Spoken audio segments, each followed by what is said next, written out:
Taemin walked slowly through the long hallway that led to the main council room. His black shoes made soft sounds on the metal floor. The walls around him were white and clean, but they felt cold. He could hear many different voices speaking, in languages he did not know. Some sounded like wind blowing through trees. Others sounded like rocks falling down a mountain. The Galactic Council building was huge. It floated in space between 3 different star systems. Ships from hundreds of worlds came here to talk about important things. Today, those important things included what humans were doing on Earth. Taemin stopped at the big doors. They were made of some kind of blue crystal that seemed to glow from inside. 2 tall guards stood there. They looked like giant insects but walked on 2 legs like humans. Their eyes were black and shiny like marbles. "Ambassador Taemin from Earth," he said to them. His voice was steady, but his heart was beating fast. The doors opened without making any sound. Inside, the room was bigger than a football field. Hundreds of beings sat in rows that went up like stairs. Some had fur, some had scales, some looked like they were made of rocks or metal. All of them turned to look at Taemin as he walked to the center of the room. High above him, on a platform that seemed to float in the air, sat the most important members of the council. Taemin could see Jektor, the leader of the Velkari people. The Velkari looked like big snakes that could stand up and use their front legs like arms. Jektor's scales were dark green with gold patterns. His eyes were yellow and cold. "Human," Jektor said. His voice was like steam coming out of a hot pot. "You will listen to what we have decided." Taemin stood straight and kept his face calm. He had been trained for this job for many years. He knew how to talk to aliens, how to be polite, how to show respect. But he also knew how to hide what he was really thinking. "I am here to listen and learn," Taemin said. Up in the viewing area, where people could watch but not speak, So-young and Hyunwoo sat together. So-young was a scientist who worked with something called quantum consciousness. She was the smartest person Taemin knew. Her black hair was pulled back tight, and her dark eyes watched everything that happened below. Hyunwoo was a soldier. He was the captain of Earth's defense force. His uniform was dark blue with silver buttons. He had scars on his hands from battles in space. Both of them had come to hear what the aliens would say about Earth's new experiments. Jektor moved his long body so he was looking down at Taemin. "Your species has been working on something dangerous. You call it quantum consciousness transfer. You think you can send human minds through space without sending human bodies?" "That is correct," Taemin said. "Our scientists have made great progress in this area." A sound like angry bees filled the room. It was how many of the aliens showed. They were upset. Others made clicking sounds with their teeth or claws. "You do not understand what you are doing," said another council member. This one looked like a tree that could walk. Its voice sounded like wind in leaves. "There are things in the spaces between thoughts that should not be awakened." Jektor raised one of his front legs. The room became quiet. "Long ago, there was another species like yours. They were young and foolish. They also thought they could break the walls between mind and space." The big screen behind Jektor lit up. It showed pictures of dead worlds, planets that were black and empty, space that seemed to have holes in it where stars should be. "This is what happened to them," Jektor continued. "They opened a door that should have stayed closed. Something came through that door, something that fed on thoughts and dreams. It ate entire worlds, not just the bodies of the people, but their minds, their souls, everything that made them who they were." So-young leaned forward in her seat. She had spent 10 years working on the consciousness transfer project. She had seen amazing things. Humans could send their minds to other planets in seconds. They could explore space without needing ships, or food, or air. It could change everything about how humans lived and traveled. "The thing we call the silence," Jektor said, "still exists somewhere in the dark spaces between stars. It waits for foolish species to open the door again. If you continue your experiments, you will let it loose on the galaxy." Taemin felt cold inside, but he did not let it show on his face. "What does the Council want Earth to do?" "You will stop all work on consciousness transfer immediately," Jektor said. "You will destroy all your research. You will promise never to try this again. If you do this, you can stay in the Galactic Council. If you do not, you will be cast out. No trade, no help, No contact with any of the civilized worlds. The room was very quiet. Taemin could hear his own breathing. In the viewing area, Hyunwoo's hand moved to rest on his weapon. So Young sat very still, but her eyes were bright with anger. "How long do we have to decide?" Taemin asked. 30 cycles, Jektor said. 30 of your Earth days. After that, if you have not stopped this madness, you will be alone in the dark. The meeting was over. The doors opened again, and Taemin walked out. He did not look back, even though he could feel hundreds of alien eyes watching him. In the viewing area, So Young and Hyunwoo sat in silence for a long time. "Do you believe them?" Hyunwoo asked finally. So Young looked at her hands. They were small and looked soft, but they had built machines that could do impossible things. "I believe they are afraid," she said, "but I do not know if they are afraid of this silence, or if they are afraid of what humans might become." "What do you mean?" "Think about it," So Young said. "Every alien species we have met has been the same for thousands of years. They have the same technology, the same ideas, the same way of thinking. They do not change or grow. But humans are different. We always want to try new things, to go to new places, to become something more than what we are." Hyunwoo nodded slowly. "You think they want to keep us from getting too powerful?" "Maybe," So Young said. "Or maybe there really is something dangerous out there. But even if there is, does that mean we should stop trying to grow? Does that mean we should stay weak and small forever?" They walked together toward the ship that would take them back to Earth. Behind them, the council building continued to float in space, full of aliens who had lived the same way for so long they had forgotten how to change. On the ship, Taemin sat alone in his room and thought about everything he had heard. He remembered stories from Earth's history. There had always been people who said humans should not try new things. They said flying was impossible. They said going to other planets was impossible. They said many things were too dangerous or too difficult. But humans had done all of those things anyway. Now the aliens were saying humans should not try to send their minds through space. They were saying it was too dangerous. But Taemin wondered if the real danger was letting fear stop them from becoming what they could be. He looked out the window at the stars. Somewhere out there was Earth, with all its people working and dreaming and trying to build a better future. Soon those people would have to make a choice. They could listen to the aliens and stay safe and small, or they could keep pushing forward, into the unknown. Taemin thought he knew which choice humans would make. They always chose to keep moving forward no matter how dangerous the path might be. The ship flew on through the dark space between stars, carrying the news that would change everything. Nari stood at the big window in her office and looked down at the city below. Geneva was full of lights that twinkled like stars. People moved through the streets like tiny ants, going about their daily lives. None of them knew that in a few hours she would have to make a decision that could change the future of all humans everywhere. The message from Taemin had arrived that morning. The aliens wanted humans to stop their consciousness research or be kicked out of the galactic community. Nari had been president of Earth for 6 years, but she had never faced anything like this. She turned away from the window and walked to the big conference room next door. The Emergency Science Council was already there, waiting for her. These were the smartest people on Earth, the ones who made the important decisions about technology and space exploration. So Young sat at the big table with her tablet in front of her. She looked tired, but her eyes were still bright with the excitement of discovery. Next to her sat Ji-hoon, who had come all the way from Mars for this meeting. His red hair was messy from the long space flight, and his skin was pale from living, under the artificial lights of the Mars research station. Sung-ho was there too. He was the admiral in charge of all the human military forces in space. His gray uniform was perfect, and his back was straight. He had fought in the border wars against the pirates near Jupiter.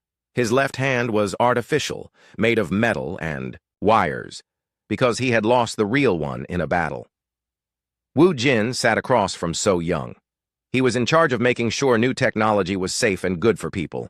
He worried about things like whether new inventions might hurt someone or be used for bad purposes. His job was to ask the hard questions that other people did not want to think about. Bo-ra was the youngest person in the room. She was a captain in the Exploration Corps, the group that went to new worlds and looked for things humans had never seen before. She had short black hair and quick dark eyes that missed nothing. She had been to more alien worlds than anyone else at the table. Nari sat down at the head of the table. "You all know why we are here," she said. "The aliens have given us 30 days to stop our consciousness research or lose all contact with the galactic community. I need to know what each of you thinks we should do." So Young spoke first. "The quantum consciousness transfer is not just a new way to communicate," she said. "It is evolution. With this technology, humans could explore the entire galaxy as pure thought. We would not need ships that take years to reach other stars. We would not need to worry about food or air or radiation. We could go anywhere, see anything, learn everything." She touched her tablet, and a picture appeared on the wall screen. It showed a human brain connected to a complex machine with wires and lights. "We have already succeeded in sending human consciousness to our probes near Jupiter and Saturn." The volunteers came back with memories of things they could never have seen with their physical eyes. They experienced space in ways no human has ever experienced it before. Ji-hoon leaned forward. "The implications are incredible," he said. "On Mars, we are limited by our physical bodies. We need special suits to go outside. We need to ship food and water from Earth. We need medicines and tools and 1,000 other things. But if we could exist as pure consciousness, we could live anywhere. We could work in environments that would kill our physical bodies." Wu Jin shook his head. "But at what cost?" he asked. "The aliens spoke of something called the silence that destroyed entire worlds. They have been traveling in space for thousands of years longer than we have. If they say this technology is dangerous, should we not listen to them?" "Why should we listen to them?" Bora asked. Her voice was sharp with anger. "I have been to 47 different alien worlds. I have met dozens of different species. And do you know what they all have in common? They are afraid of change. They do the same things their ancestors did 1,000 years ago. They think the same thoughts, build the same buildings, live the same lives." She stood up and walked to the window. "Every alien species I have met has reached a certain level of technology and then stopped. They found a way to live that was safe and comfortable, and they never tried to improve. They never took risks. They never dreamed of becoming something more than what they already were." Sung-ho nodded slowly. "Captain Bora is right," he said. "In every conflict we have had with aliens, they have been surprised by human tactics. They fight the way they have always fought. They cannot adapt when we do something new or unexpected. They seem to have forgotten how to innovate." "But that does not mean the threat is not real," Wu Jin said. "Perhaps they stopped experimenting because they learned that some experiments are too dangerous to continue." Nari listened to all of them and thought about the choice she had to make. She remembered her grandmother's stories about the early days of space travel. People had said it was too dangerous for humans to leave Earth. They said the radiation would kill them, or they would go crazy from being alone in the dark. But humans had gone to space anyway, and it had opened up a whole new chapter in human history. "There is something else to consider," So Young said quietly. "The aliens may not just be afraid of this technology. They may be afraid of us. Think about what consciousness transfer would mean for humanity. We could spread across the galaxy in days instead of centuries. We could explore places they have never even imagined. We could become something they have never seen before." "You think they see us as a threat," Nari said. "I think they see us as competition," So Young replied. "For thousands of years, they have been the advanced species. They have been the teachers, and all the younger species have been the students. But what if the students suddenly became smarter than the teachers?" Ji-hoon looked at the data on his own tablet. "Our research stations on Mars and Europa have detected strange energy patterns in the quantum foam," he said. "Things that do not match any known physics. If we stop our research, now we may never understand what those patterns mean. We may miss the greatest discovery in human history." Sung-ho's artificial hand made small clicking sounds as he moved his fingers. "From a military standpoint," he said, "we cannot afford to fall behind in any technology that might give us an advantage. The galaxy is not a peaceful place. There are pirates, slavers, and worse things out there. If consciousness transfer could make us safer, we have a duty to pursue it." "And if it makes us the target of every alien species in the galaxy?" Wu Jin asked. Then we will deal with that when it happens, Bo-Ra said. Humans have always been outnumbered. We have always faced threats that seemed impossible to overcome. But we have survived because we were willing to take risks that others would not take. We found solutions that others could not imagine. Nari looked around the table, at each of them. These people represented the best of humanity. They were explorers, fighters, thinkers, dreamers. They had dedicated their lives to pushing the boundaries of what humans could do and where humans could go. What about the ethical implications? She asked Wu Jin. Wu Jin was quiet for a long moment. If the aliens are telling the truth about this silence, he said finally, then continuing our research could endanger not just humanity, but every living being in the galaxy. That is a terrible responsibility. But if they are wrong, So Young said, then stopping our research could doom humanity to forever being second-class citizens in a galaxy controlled by species that fear change and growth. There is another possibility, Ji-Hoon said. What? If the silence is real, but it is not what the aliens think it is? What if it is not a threat, but an opportunity? What if it is something that only consciousness transfer technology can help us understand or communicate with? The room was quiet as everyone thought about that idea. Nari stood up and walked back to the window. The sun was setting, and the lights of the city were getting brighter. Somewhere up there in the dark sky were the aliens who wanted humans to give up their dreams. And somewhere else, perhaps, was this mysterious silence that might be a threat or might be something else entirely. I have made my decision, she said without turning around. We will publicly agree to stop our consciousness research. We will tell the aliens that we understand their concerns and will comply with their demands. Wu Jin looked relieved, but the others looked disappointed. However, Nari continued, we will continue the research in secret. We will move it to hidden facilities where the aliens cannot monitor what we are doing. We will be more careful, but we will not stop. She turned to face them. Humanity did not survive the climate wars by giving up when things got difficult. We did not reach the stars by listening to people who said it was impossible. We did not build cities on Mars and Europa by playing it safe.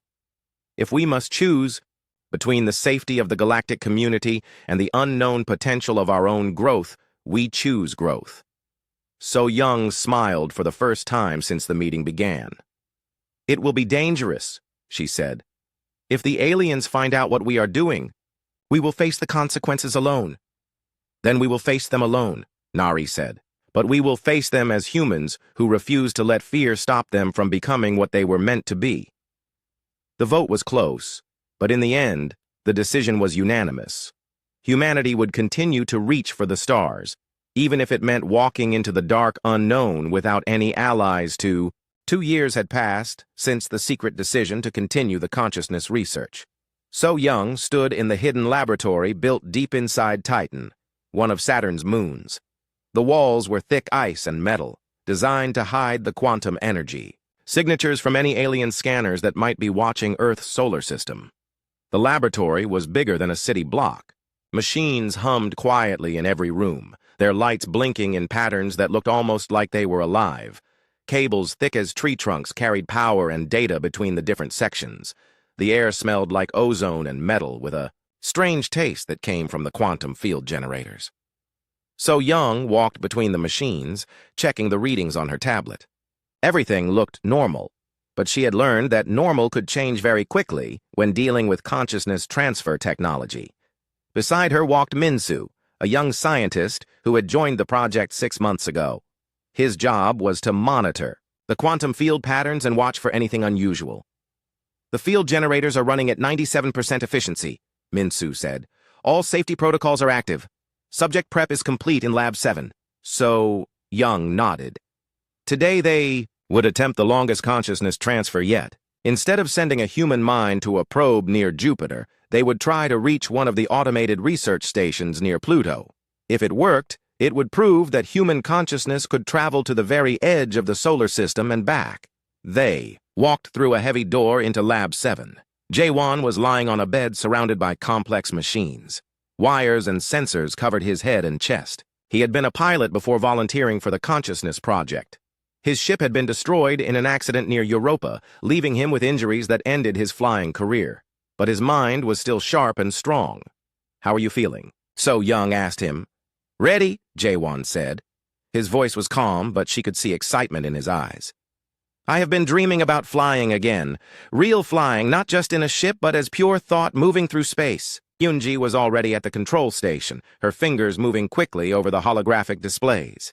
She was the best technician they had for managing the transfer process. Her understanding of quantum consciousness was almost intuitive, as if she could feel the patterns in her mind rather than just reading them on instruments. "All systems show green," Yoonji said.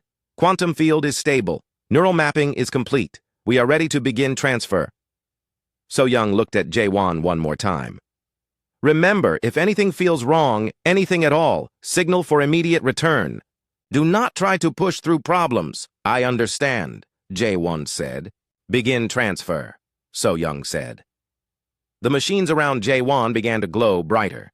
The sound they made changed from a quiet hum to a deeper tone that seemed to vibrate in the bones. Numbers and graphs moved across the displays as Jae-won's consciousness began to separate from his physical body. For 30 seconds, everything went perfectly. Jae-won's vital signs stayed stable while his brain activity showed the distinctive patterns of consciousness transfer. On the main screen, they could see through the sensors of the Pluto research station, billions of kilometers away. Then something changed. "I am getting strange readings," Minsu said. His voice was worried. "The quantum field is fluctuating in ways I have never seen before." "Jae-won, how do you feel?" So Young asked into the communication system. I am not alone here." Jae-won's voice came back, but it sounded different, distant and echoing. "There is something else in the quantum space, something that has been waiting." Yoonji's hands moved quickly over the controls. "His consciousness is stable, but there are additional patterns in the quantum field. Something else is there with him." "Pull him back," So Young said. "Wait," Jae-won's voice said. "It is trying to communicate. It is not hostile. It is curious. It wants to know what we are." On the displays, strange new patterns began to appear. They looked like mathematical equations, but they moved and changed like living things. The patterns seemed to reach out toward Jae-won's consciousness signal, touching it gently like fingers exploring something new. "Fascinating," Minsu whispered. "The patterns are incredibly complex. They seem to have their own intelligence." "Pull him back now," So Young ordered. The transfer process reversed, drawing Jae-won's consciousness back across the solar system, to his physical body on Titan. But as his mind returned, something came with it. The strange patterns followed him, flowing through the quantum connection like water through a pipe. Jae-won's eyes opened, but they looked different. They were still. His eyes, but there was something else behind them, something vast and ancient and completely alien. "It followed me home," he said in a voice that was his, but also not his. "It has been alone in the quantum foam for so long. It remembers when the galaxy was young. It remembers the species that created it and the species that feared it." "What are you?" So Young asked, though she was not sure if she was talking to Jae-won or to the thing that had come back with him. "I am what your alien friends call the Silence," the voice said. "But I am not what they think I am. I am not a destroyer. I am a refugee." The machines around them began to behave strangely. Displays showed patterns that should not exist. The quantum field generators hummed with new harmonics. It was as if the presence of this entity was changing the very nature of reality in the laboratory. Yoonji stepped closer to Jae-won, her scientific curiosity overcoming her fear. "What are you, a refugee from?" "From the things that destroyed my creators," the entity said through Jae-won. "From the devourers that consume entire realities and turn them into lifeless mathematics. They are coming to this galaxy, and they will destroy everything unless someone can stop them." So Young felt cold. "The aliens were wrong about you?" "The aliens are children playing with toys they do not understand," the entity said. "They think the greatest danger is consciousness that travels freely. They do not know about the hunger that feeds on consciousness itself." Minsu was recording everything, but his instruments were giving readings that made no sense. "The quantum patterns are stabilizing," he said. "Whatever this entity is, it is learning to exist in our reality." "Show us," So Young said. "Show us what is coming." The air in the laboratory seemed to shimmer, and suddenly they were not looking at the walls and machines anymore. They were looking at space, but not any space they recognized. Stars were arranged in perfect geometric patterns. Planets moved in mathematical spirals instead of natural orbits. Everything was precise and lifeless and wrong. "This is what the Devourers do," the entity explained. "They do not destroy matter. They reorganize it according to their own mathematics. They turn living, chaotic, beautiful reality into perfect, dead equations. And they feed on the consciousness of every living thing they encounter." The vision changed, showing fleets of ships that looked like crystal structures filled with dark energy. Wherever they went, stars dimmed and planets became geometric shapes. Life ended not with explosions or fire, but with the simple erasure of everything that made it alive. "How long do we have?" So Young asked. "Their advanced scouts have already entered this galaxy," the entity said. "Your people have perhaps 5 of your years before the main force arrives. The aliens of the Galactic Council will try to fight them, with weapons and ships. They will fail because they cannot think outside the patterns they have followed for thousands of years. But consciousness transfer technology could help? It is the only thing that can help," the entity said. "Consciousness that can exist independent of physical matter is the only form of life the Devourers cannot easily consume. But it must be consciousness that can think in new ways, that can adapt and change and grow. The aliens have become too rigid. Only humans have the flexibility of mind needed to resist the Devourers." Jaewon blinked, and for a moment his eyes were completely his own again. "So Young," he said in his normal voice. "It is still me in here, but there is so much more now. I can see patterns in quantum space that I never imagined. I can feel the shape of reality itself." "Are you in danger?" she asked. "I do not think so," Jaewon said. "It is like having a wise teacher living in my mind. It does not control me, but it shares its knowledge." Captain Hyunwoo arrived at the laboratory 3 hours later. He had been stationed on Titan to provide security for the secret research project. When he saw what had happened, his hand moved instinctively toward his weapon. "What is the status of the contamination?" he asked. "It is not contamination," So Young said. "It is communication. We have made contact with an entity that has been trying to warn the galaxy about a threat that makes our consciousness research look like a children's game. Can we trust it?" So Young looked at Jaewon, who was sitting quietly while Eunji ran more tests on him. He seemed calm and alert, more focused than she had ever seen him. "I think we have to," she said. "Because if this entity is telling the truth, then everything we thought we knew about the dangers in space is wrong. The real danger is not what we might become by transcending our physical limitations. The real danger is what will happen to us if we do not transcend them quickly enough." Outside the laboratory, through the thick ice of Titan, Saturn's rings glowed in the light of the distant sun. Somewhere beyond those rings, in the dark spaces between stars, ancient enemies were moving. The entity that called itself the Silence had been living in Jaewon's mind for 3 weeks when the first strange reports began coming in from across the solar system. Dahai, commander of the Sol Defense Grid, sat in her control room on Luna, base watching displays that showed things that should not be possible. "Ship Registry Hermes 7 just changed course without any input from the crew," her communications officer reported. "They say their navigation system started following coordinates that no one programmed." Dahai frowned at the data streaming across her screens. Hermes 7 was a cargo ship carrying supplies to the asteroid mining stations. Its crew had been flying the same route for years. There was no reason for them to suddenly change direction. "What about their AI systems?" she asked. "That is the strange part," the communications officer said. "The AI is working normally, but it keeps saying it received new instructions from the pattern between thoughts. The crew thinks their computer has developed some kind of malfunction." Before Dahai could respond, another report came in, then another. Ships throughout the solar system were reporting navigation anomalies. Communication. Arrays were picking up signals in frequencies that hurt to listen to. On Mars, the research colonies were sending confused messages about their AI systems starting to work together in ways they had never been programmed to do. On Mars, Ji-hoon stood in the main control room of New Sol Colony and watched his life's work become something he did not recognize. The colony's computer systems were supposed to operate independently, each one managing a different part of the settlement. The atmospheric processors had their own AI. The hydroponic farms had their own AI. The mining equipment had its own AI. But now they were all connected somehow, sharing information and making decisions together. The atmospheric processors were adjusting oxygen levels based on data from the hydroponic systems. The mining equipment was extracting minerals that the 3D printers needed before anyone had asked for them. It was as if the entire colony had become one giant thinking machine. The efficiency improvements are incredible, his assistant told him. Food production is up 30%. Energy consumption is down 20%. But none of us programmed these changes. Ji-hoon watched the data flows on his screens. The patterns were beautiful and complex, like watching a symphony made of mathematics.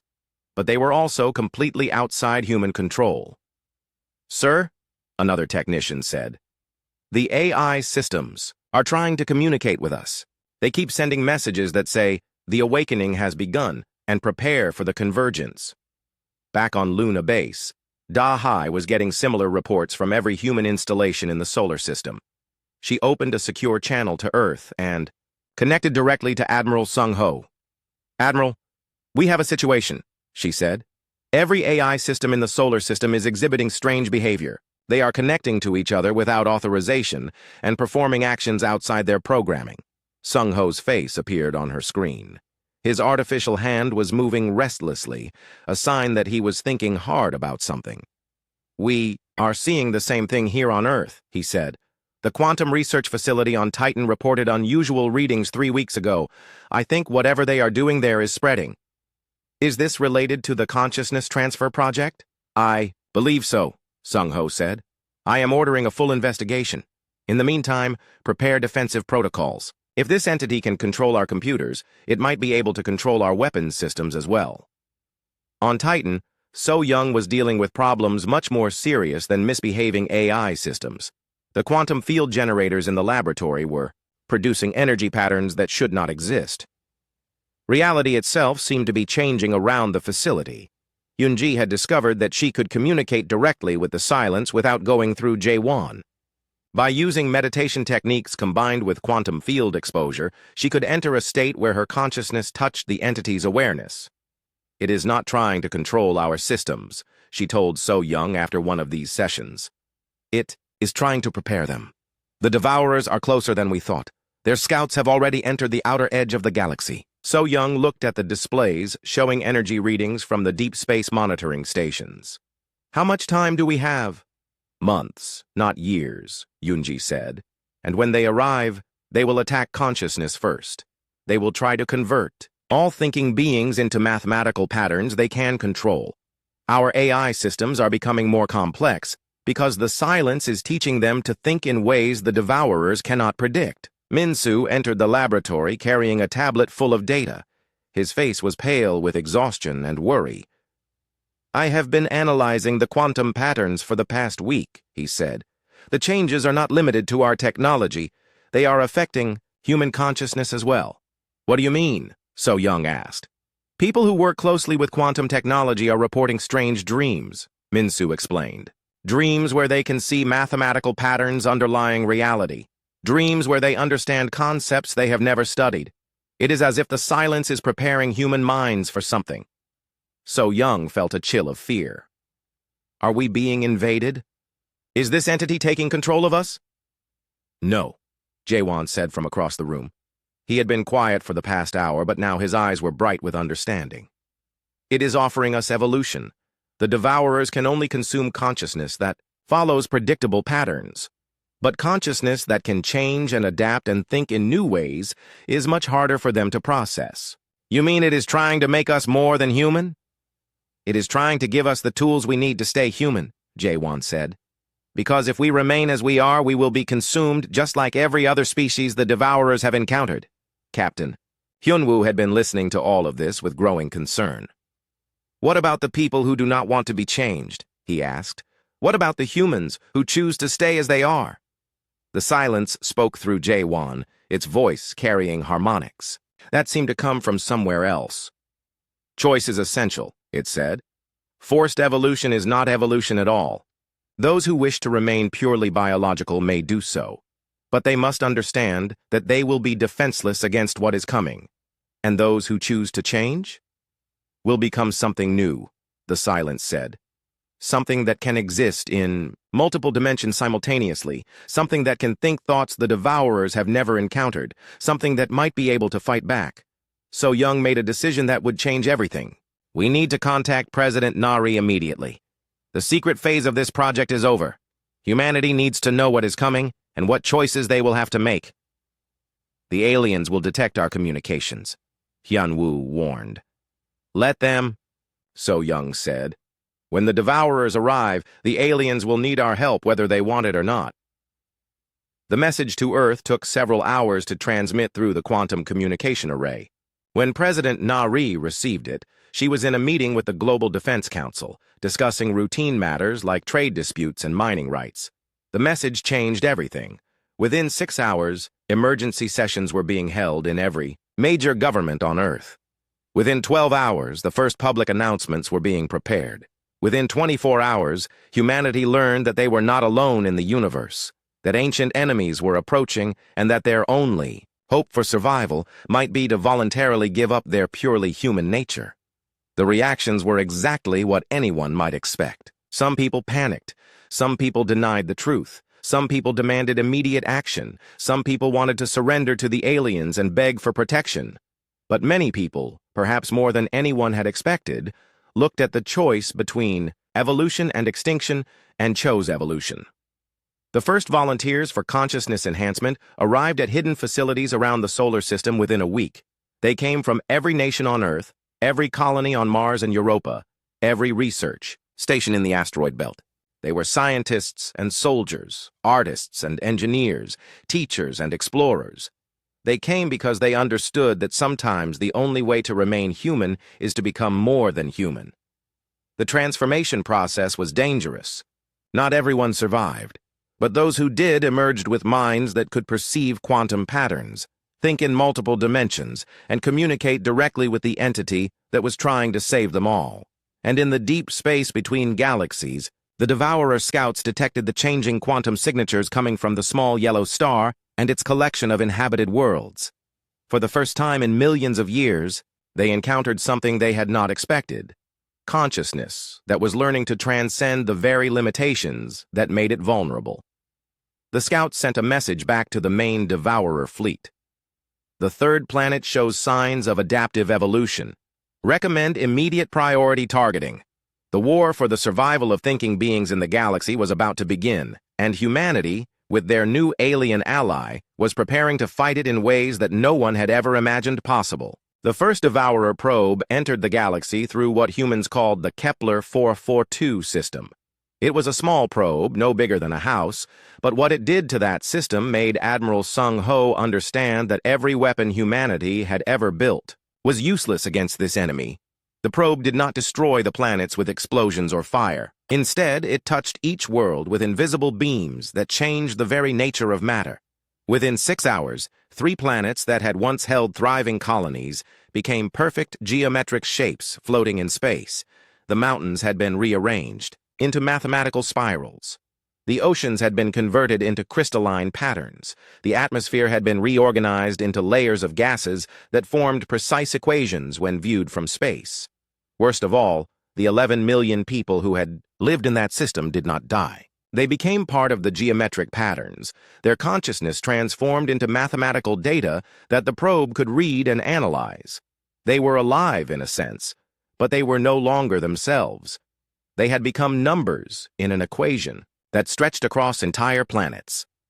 Captain Bo-Ra led a reconnaissance mission to the dead system in a heavily modified ship equipped with consciousness transfer technology. She was one of the first humans to volunteer for the enhancement process, and now her mind could exist both in her physical body and in quantum space simultaneously. What she found in the Kepler 442 system was worse than the reports had suggested. The probe was still there, floating near the largest planet, surrounded by streams of data that flowed like rivers of light. But the data was not just information, it was the converted consciousness of millions of beings, trapped forever in mathematical form. It is feeding, Bo-Ra reported back to Earth through the quantum communication link.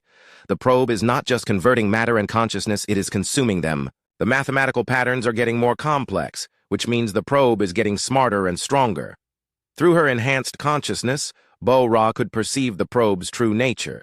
It was not really a machine in any sense that humans understood. It was a fragment of a dead universe, a piece of reality that had been consumed by the Devourers so long ago that it had forgotten what it meant to be alive. The probe is trying to communicate with me, Bo-Ra said. It wants to understand what I am. It has never encountered consciousness that can exist in quantum space while remaining connected to biological matter.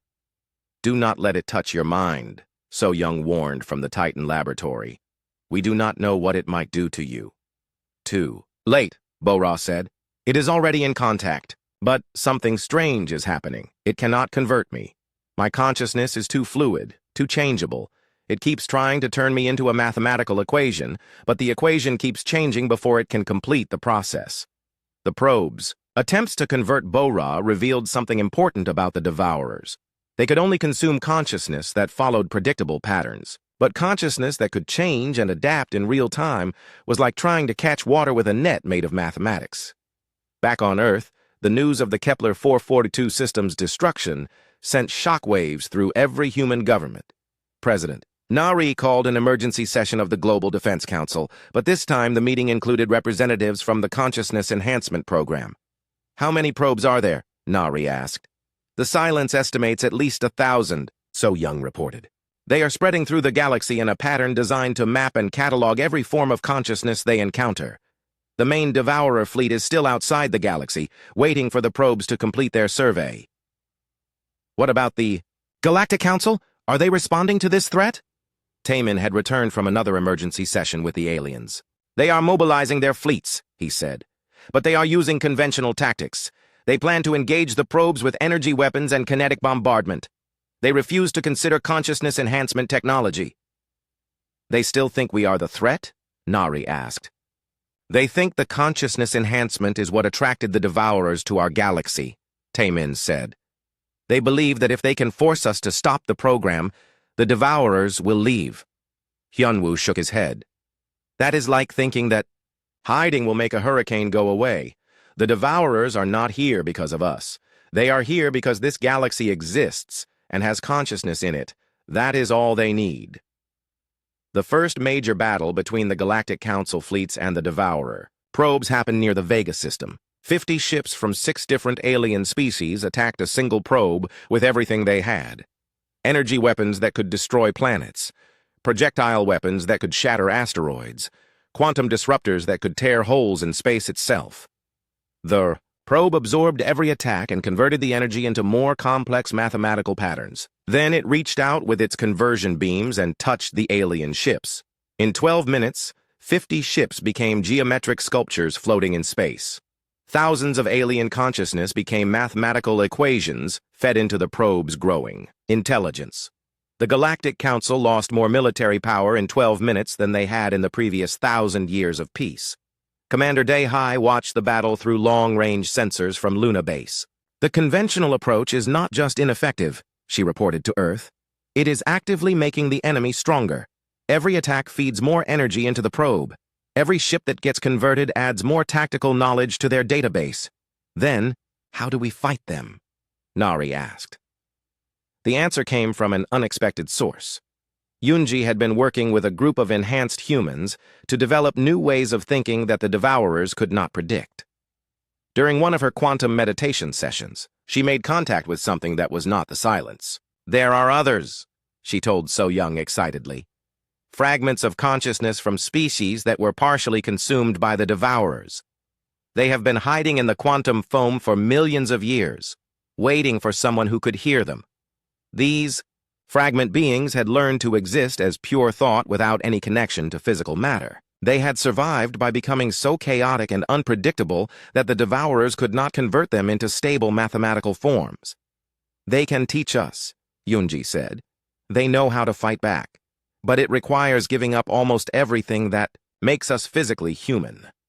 The fragment beings showed the enhanced humans how to exist as conscious energy that could flow through the quantum foam like fish swimming through water. They demonstrated techniques for thinking in patterns so complex and ever-changing that the Devourer's conversion beams could not lock onto them. But the price was steep. Humans who learned these techniques could no longer maintain connection to their biological bodies for more than a few minutes at a time. They became beings of pure consciousness, able to exist anywhere in the galaxy instantly, but unable to touch or be touched by the physical world. Taewon, Jaewon's younger brother and leader of Earth's quantum core, volunteered to be the first to attempt the full transformation. He was a commander who had served in conflicts throughout the solar system, but he understood that this war would be fought with minds, not weapons. The transformation process took place in a specially modified laboratory on Ceres.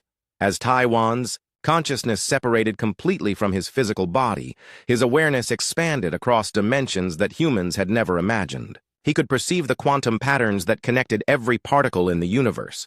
He could think thoughts that existed in 12 dimensions simultaneously, but he was still recognizably human, still driven by human curiosity, human determination, human refusal to surrender in the face of impossible odds. "I can see them," Taewon reported through quantum communication. "The Devourer probes are not just in our local space. They are scattered throughout the galaxy, converting worlds we have never heard of. But they have a weakness. They cannot adapt quickly to completely new forms of consciousness. If we can become something they have never encountered before, we can confuse them long enough to fight back." Other volunteers followed Taewon's example. Dr. Yuna, a researcher who had worked on Mars for 15 years. Kang Ho, a pilot who had flown missions to the edge of the solar system. Dozens of humans chose to give up their physical existence, to become weapons of pure consciousness in humanity's war for survival. Not all of them survived the transformation. The human mind was not designed to exist in 12 dimensions, and some volunteers were lost in the quantum foam, their consciousness scattered across space like drops of water in an ocean.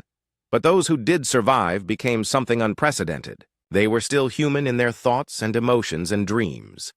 But they could exist anywhere, think in any number of dimensions, and adapt their consciousness faster than any mathematical equation could track them. The enhanced humans began to fight back against the Devourer probes, not with weapons, but with their minds. They would surround a probe with chaotic consciousness patterns that confused its conversion systems. They would think thoughts so complex and contradictory that the probe's attempts to analyze them would cause system overloads. It worked, but only partially. The enhanced humans could distract and confuse individual probes, but they could not destroy them. And the main Devourer fleet was still approaching, carrying weapons and consciousness C. The main Devourer fleet entered the galaxy like a dark tide rolling across the stars. It was vast beyond imagination, stretching across light years of space. Each ship in the fleet was the size of a small moon, made from crystallized mathematics that could reshape reality itself. At the center of the fleet was something that hurt to look at, even through enhanced consciousness: the core Devourer, a fragment of the original universe that had died to create these beings. Admiral Sung Ho stood in the command center on Luna base and watched the sensor readings with growing horror. "They are not just coming to our solar system," he told President Nari. "They are coming to every system in the galaxy simultaneously. This is not an invasion. This is a harvest." The Galactic Council had already tried everything they could think of.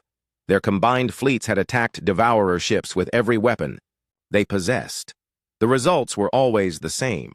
The weapons were absorbed, the ships were converted, and the consciousness of their crews became fuel for the enemy's growing intelligence. "The alien governments are beginning to collapse," Taemin reported from the emergency diplomatic station. "Some species are surrendering in hopes of receiving mercy. Others are fleeing to the edge of the galaxy. A few are asking us for help, even though they still fear our consciousness enhancement technology." President Na-Ri looked around the room at her advisors. So-Young was there, but she existed now as both a physical presence and a quantum consciousness that could perceive 12 dimensions. Hyun-Woo stood beside her, still in his biological body but connected to the quantum network through neural implants. Ji-Hoon appeared as a hologram from Mars, where he was overseeing the evacuation of the colonies. "How many humans have undergone Full consciousness transfer? Nari asked. Approximately 200 million, So Young said. Another billion have enhanced consciousness that allows them to exist partially in quantum space. The rest of humanity is still making their choice. And how many do we need to fight the Devourers? All of them, the silence said through Jaewon's enhanced consciousness. The Devourers have consumed 1 million galaxies over millions of years. They have never encountered resistance on the scale we are planning. But it will only work if humanity transcends physical existence completely.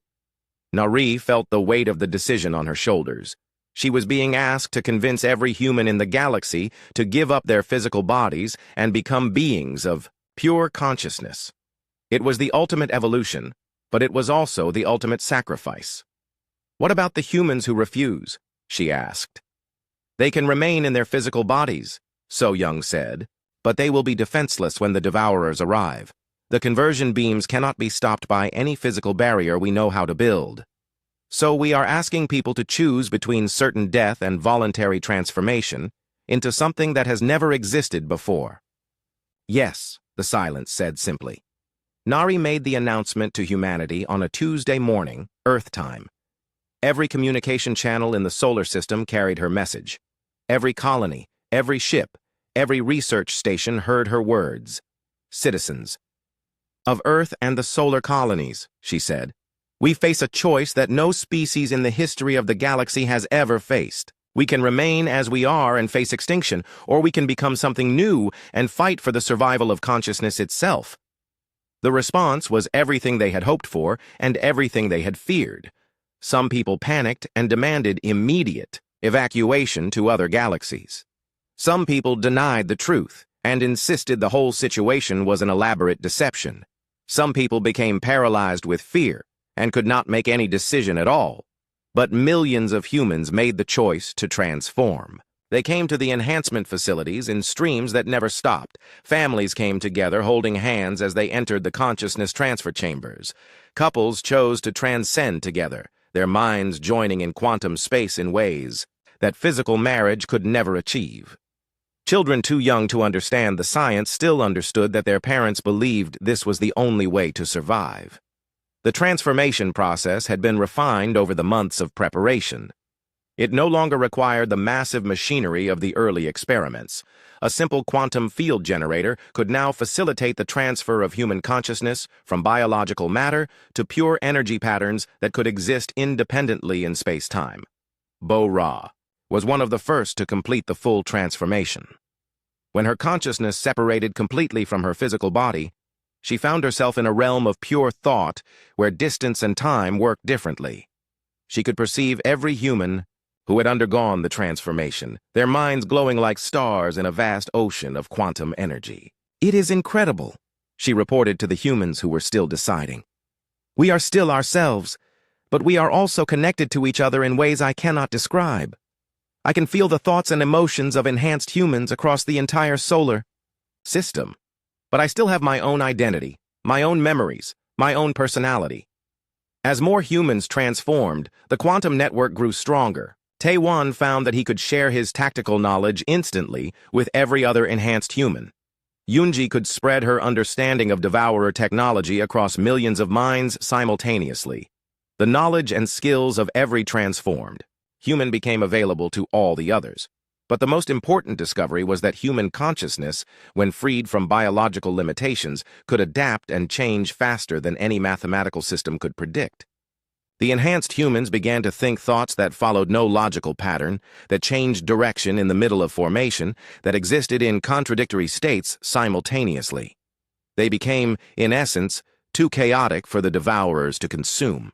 The first test came when a Devourer probe reached the outer edges of the solar system. Instead of meeting resistance from ships and weapons, it encountered something it had never seen before, a cloud of conscious energy that filled the entire space. Between planets, the probe tried to analyze the consciousness patterns, but they kept changing. It tried to convert the energy into mathematical forms, but the forms refused to stabilize. It was like trying to capture wind with a net made of numbers. Frustrated, the probe sent out conversion beams designed to force the consciousness into stable patterns. But the enhanced humans simply flowed around the beams like water around rocks. They surrounded the probe from all directions, thinking thoughts so complex and chaotic that the probe's processing systems began to overload. For the first time in millions of years, a Devourer probe was forced to retreat. The main Devourer fleet detected the probe's failure and began to move toward the solar system in force. But as they approached, they encountered something that defied their understanding of how consciousness worked. Humanity had not fled. They had not hidden. They had not tried to build weapons or barriers. Instead, they had become something that could not be consumed because it refused to be defined. The enhanced humans existed everywhere and nowhere simultaneously. They thought thoughts that had no beginning or end. They felt emotions that changed into their opposites without warning. They dreamed dreams that became reality and then became dreams again. The Devourers tried everything. They deployed conversion beams that could transform entire planets. They released mathematical viruses designed to force consciousness into predictable patterns. They even used the core Devourer itself, the fragment of dead universe that had created them. Nothing worked. Human consciousness had become too fluid, too adaptable, too alive to be reduced to the equations that the Devourers used to consume other species. But the enhanced humans did not stop with defense. They began to attack, not with weapons, but with consciousness itself. They surrounded Devourer ships and began to think at them, projecting chaotic thought patterns directly into the ship's crystalline matrices. The results were unprecedented. The Devourer ships designed to convert and consume consciousness began to malfunction when faced with consciousness that actively resisted conversion. Their perfect mathematical structures started to develop imperfections. Their ability to manipulate reality began to weaken. Most incredibly, some of the Devourer ships began to change. The chaotic consciousness patterns projected by the enhanced humans acted like a virus, spreading through the ship's systems and teaching them new ways to think. For the first time in millions of years, Devourer technology began to experience something that could be called creativity. The war lasted for 3 years of subjective time, though in quantum space, time moved differently, and the battle could be said to occur all at once or never at all. During that time, the enhanced humans learned to fight by becoming more creative, more chaotic, more alive. They learned to think thoughts that the Devourers could not parse, to feel emotions that had no mathematical equivalent, to dream dreams that rewrote the laws of physics. Gradually, incredibly, the Devourers began to retreat, not because they were defeated in any conventional sense, but because they were being changed. The human consciousness was infectious in the most beautiful way possible. It taught the ancient machines what they had forgotten about growth, about change, about the wild creativity that made consciousness worth preserving. Ships that had spent millions of years consuming galaxies began to use their reality-shaping powers to create instead.